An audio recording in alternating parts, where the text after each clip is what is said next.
So hey guys, আসসালামু আলাইকুম। আজকের ব্লগে শ্বশুরবাড়িতে ডাব পেরে খাবো। তো কয়টা ডাব পেরেছি বা কয়টা ডাবে কি কেমন হয়েছে সবগুলা দেখাবো।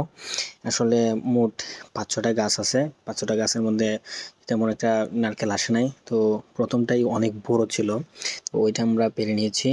নেক্সটে আমরা পরের গাছগুলোতে যাব। তো সামনের যে গাছ দেখতে দেখতে পাবেন এখন, এইটাতে প্রায় এক এক জুটি আছে, প্রায় 6-7টার মতন। সবগুলা পারতে পারবো না, সবগুলো আবার এই তেমন ফুরায় নাই, আসলে অনেকটাই কচি। তো আমরা ফার্স্টে আমার শালা কিছু ডাব পারলো, প্রথমে একটা, পরে দ্বিতীয়টা, এরপরে আরেকটা পারলো ওই গাছ থেকে।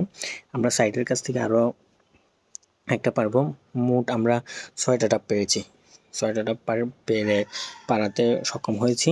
আর প্রত্যেকটা ডাবই অনেক সুস্বাদু ছিল, অনেকটাই কচি ডাব। তো এখন আমাদের কাটাকাটি শুরু। আমরা কিন্তু মোট 6টা ডাব পেয়েছি। তো আজকে 3টা ডাব কাটা হবে, 3টা ডাব আমরা খাবো।